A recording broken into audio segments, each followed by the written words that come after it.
dia, pessoal. Hoje a gente vai começar a gravação de uma gameplay do jogo Utopia Engine, né, que é o nome oficial dele, né, ele é em inglês. Só que a gente já tem uma versão traduzida, na verdade, da segunda edição, que é a penúltima.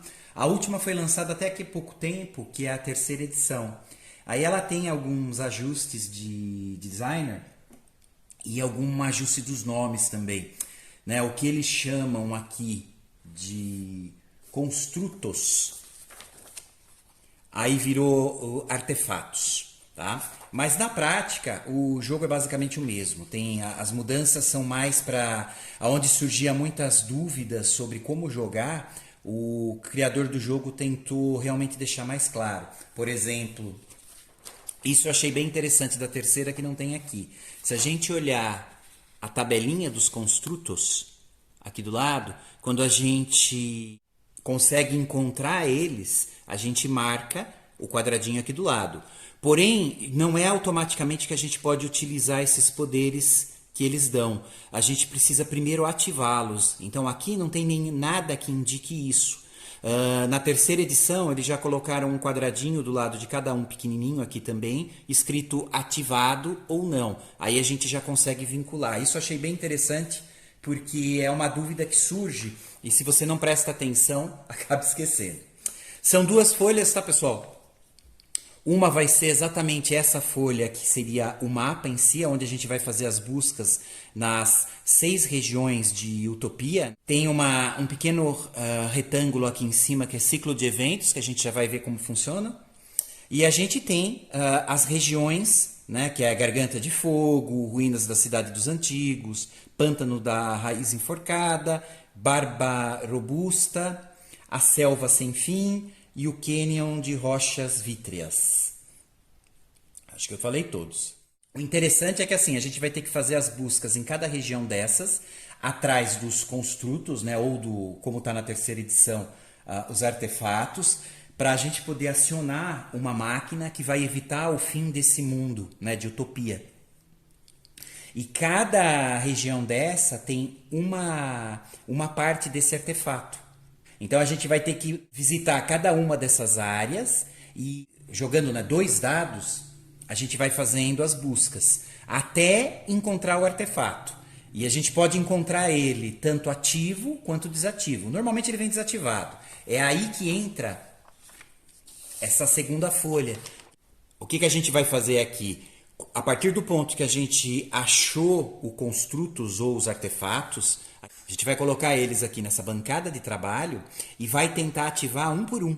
E mesmo depois de ativados, a gente ainda vai ter que fazer as ligações, a gente vai criar os links. É aí que entra também o estoque que a gente vai ter que fazer de itens, substâncias, etc. Que aqui no caso é exatamente essa tabelinha da outra folha.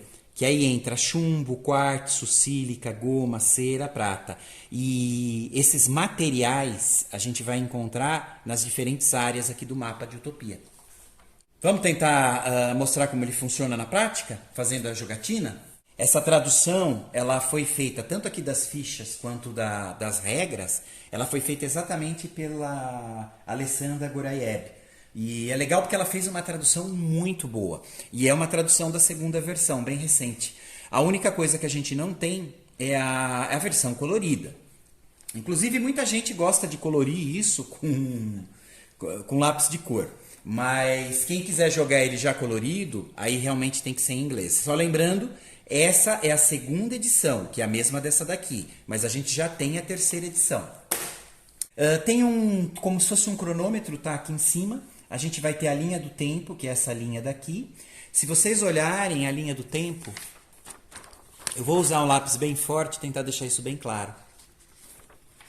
A gente tem a linha do tempo, né, aqui.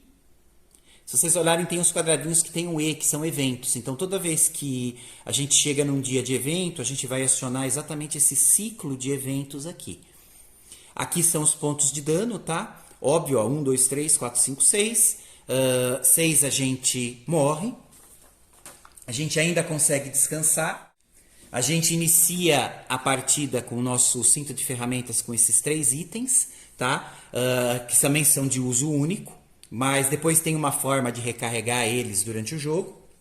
Exatamente quando a gente aciona um dos construtos, um vai dar, que se não me falha a memória, é a bateria de cristal. Ó, gaste qualquer 3 componentes para recarregar um artefato de uso único, tá? E aí, no caso, a gente tem esses 3. Então, se a gente tiver de posse da bateria de cristal, que a gente ganha exatamente buscando e ativando um dos construtos, né, dos artefatos dessa máquina, a gente consegue utilizar ele durante o jogo.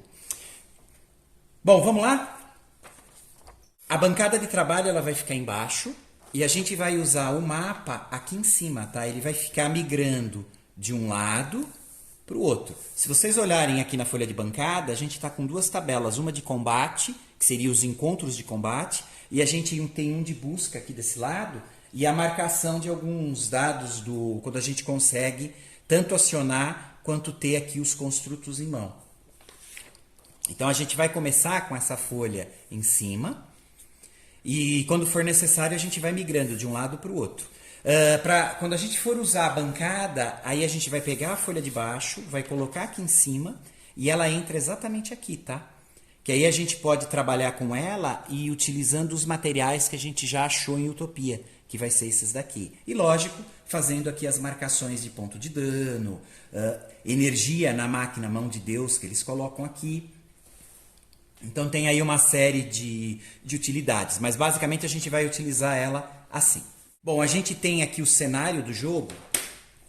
Para quem ainda não conhece qual o objetivo, qual a história, ele funciona assim. Você, um talentoso artífice Isodoros, da Guilda das Tecnologias Antigas, está encarregado de reconstruir o lendário Engenho da Utopia.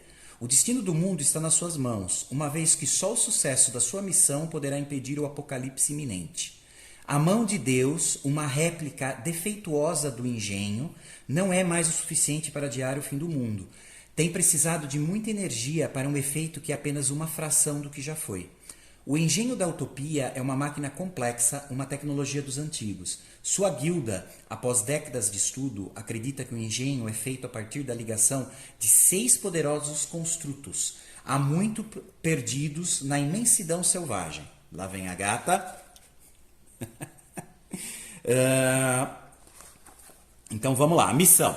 Você precisa se aventurar para buscar os construtos, os componentes necessários, ativá-los, conectá-los e, uma vez com o engenho da utopia completo, fazer a ativação final. Sua missão não será fácil, existem muitos perigos no caminho e seu corpo gasto e abatido precisa resistir.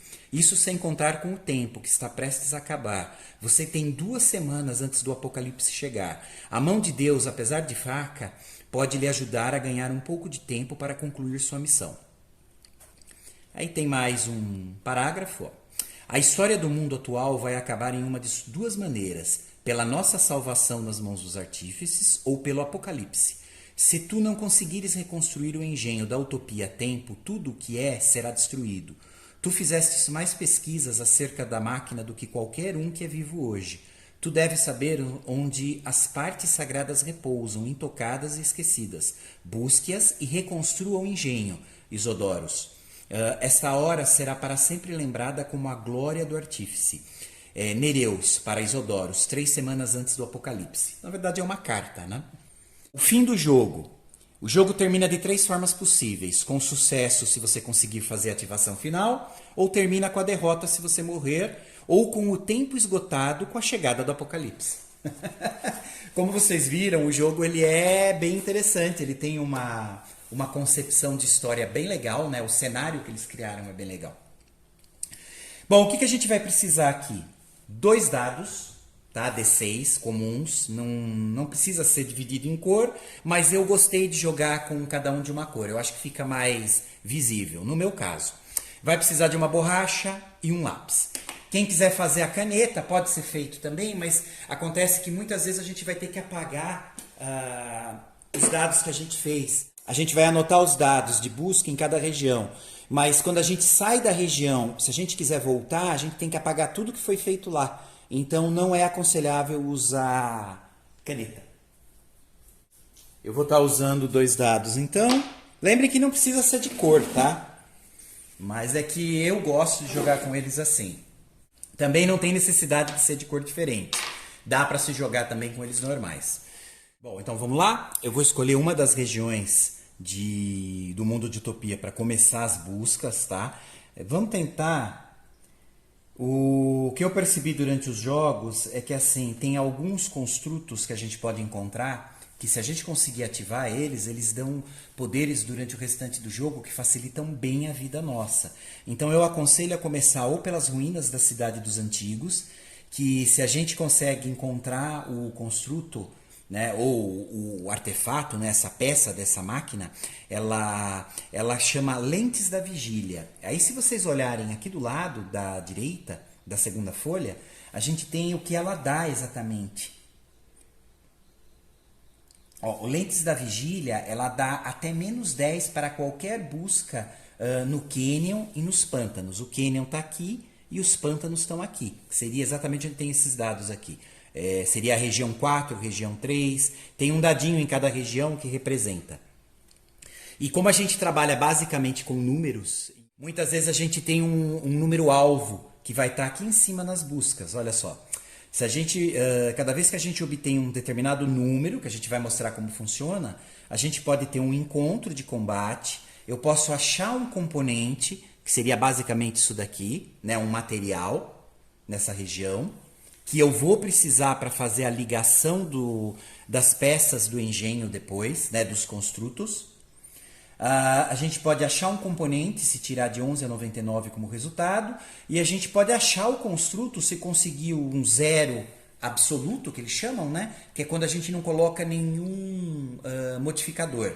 Ou de 0 a 10 que a gente acha o construto, o artefato, porém ele está desabilitado. A gente vai ter que colocar na mesa, na bancada de trabalho para tentar acionar ele. E de 1, né, -1 a -555, que pode ser negativo o número, de novo, é um encontro de combate. E sim, a gente vai encontrar monstros no meio disso, que é um mundo de fantasia. E eles são baseados sempre, o level deles, o nível, em cima do número que a gente vai obter aqui. Então ele é um jogo bem estratégico. E como vocês sabem, eu jogo muito mal. Então eu vou fazer a apresentação do jogo, mas não esperem nada estratégico. Bom, primeira coisa que a gente fez a preparação, que seria o setup, que é uma folha sobre a outra, e já deixa o lado direito da folha, da segunda folha, né, da bancada de trabalho, abaixo e visível. Deixa eu ver se está aqui centrado. Tá.